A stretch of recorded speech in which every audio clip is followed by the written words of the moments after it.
Party के समर्पित कार्यकर्ता, पार्टी के प्रति समर्पण की और अनुशासन की शपथ पढ़कर हम लोग इस कार्यक्रम की शुरुआत करेंगे।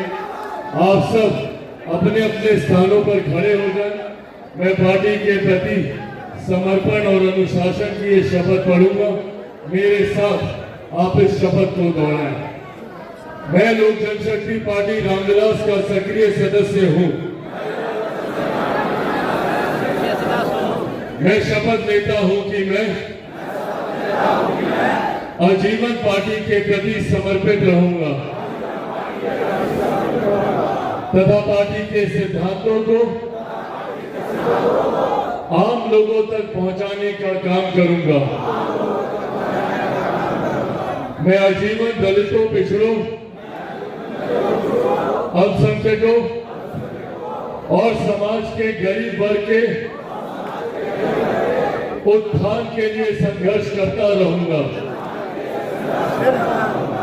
मैं कभी भी ऐसा कोई काम नहीं करूंगा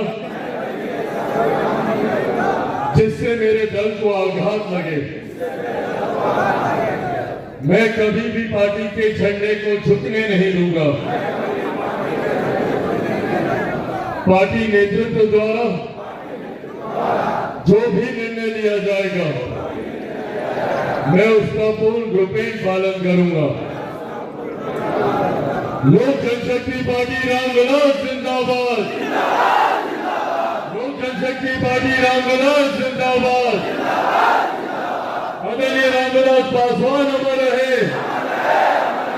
आदरणीय रामविलास पासवान अमर रहे। बहुत बहुत धन्यवाद साथियों।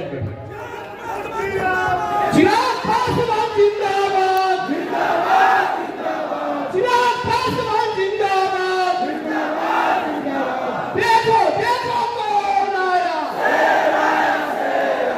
देखो देखो कौन आया।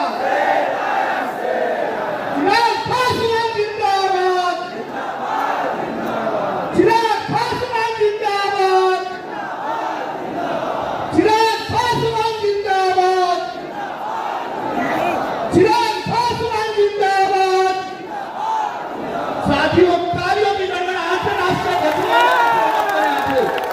जोरदार तालियों के साथ।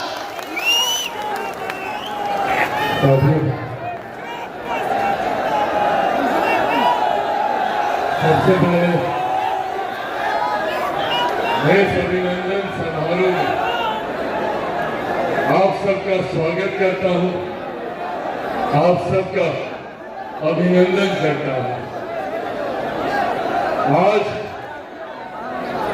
आज हकीकत है कि आज पार्टी को जो ये नई जीत, नई ऊंचाई हासिल हुई है, उसका श्रेय अगर किसी को जाता है तो वो श्रेय सिर्फ और सिर्फ आप कार्यकर्ता साथियों को जाता है। ये आप लोगों की देन है, ये आप लोगों का संघर्ष है, ये आप लोगों का परिश्रम है और ये आप लोगों का विश्वास है। अभी जिस शपथ को मैंने पढ़ने का काम किया कि मैं पार्टी के झंडे को कभी झुकने नहीं दूंगा, आप लोगों ने इस शपथ के एक एक शब्द को सत्य कर दिया। आज मुझे इस बात को कहने में कहीं कोई संकोच नहीं है कि मेरे नेता, मेरे पिता आदरणीय रामविलास पासवान जी जहां कहीं भी होंगे, उनको न सिर्फ पार्टी को मिली इस जीत पर खुशी हो रही होगी, बल्कि आप सबकी मेहनत, आप सबके संघर्ष को देखकर एक एक कार्यकर्ता पर वो गर्व कर रहे होंगे। इस बात का मुझे पूरा विश्वास है। मैं इतिहास में कतई नहीं जाना चाहता।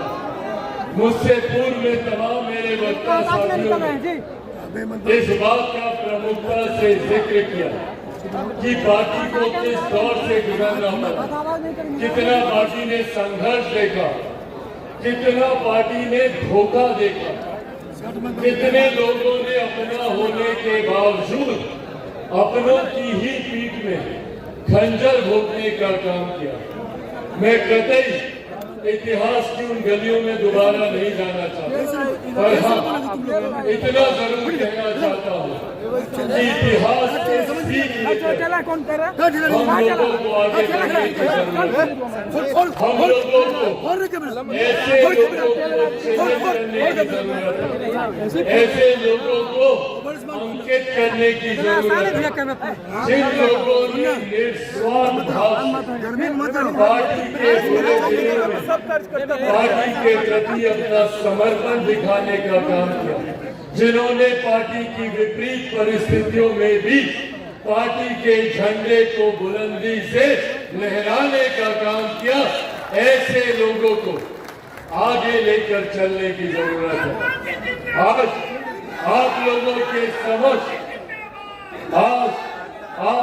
के समक्ष मैं पार्टी के तमाम वरिष्ठ नेताओं से और खास तौर पर हमारे प्रदेश अध्यक्ष से यह आग्रह करूंगा कि ऐसे लोग जिन्होंने पिछले 3 साल बिना इस बात का लालच किए कि आने वाले दिनों में पार्टी उन्हें कोई पद दे रही है नहीं दे रही है, बिना इस बात की चिंता किए कि क्या वो मंच पर पहली पंक्ति पर बैठे हैं नहीं बैठे, बिना इस बात की परवाह किए कि तस्वीर में उनको सामने बुलाया जा रहा है कि नहीं, बिना इस बात की परवाह किए कि अखबार में उनका नाम लिखा जा रहा है कि नहीं, ऐसे लोगों को चिन्हित कर पार्टी को और मजबूती हम लोग को देने की जरूरत है, जिन लोगों ने पार्टी के साथ ईमानदारी से अपना समर्पण दिखाने का काम,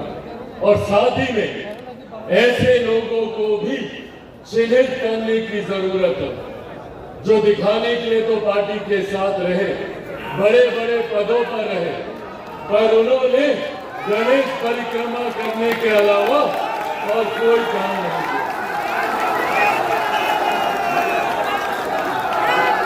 पिछले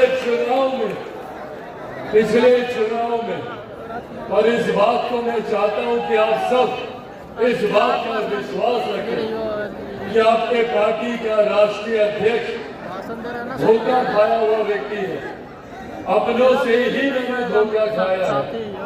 तो कहते हैं ना कि भैया दूध का जरा छाछ भी फूक फूक कर पीता है। ऐसे में इस चुनाव में मैंने व्यक्तिगत तौर पर इस बात का ध्यान रखा कि पार्टी में पार्टी के किस नेता की, किस पदाधिकारी की और तो और किस कार्यकर्ता की क्या भूमिका रही। आने वाले दिनों में पार्टी एक एक करके हर एक लोकसभा सीट की समीक्षा करने का काम करेगी और उस समीक्षा में भी इस बात को अंकित किया जाएगा कि न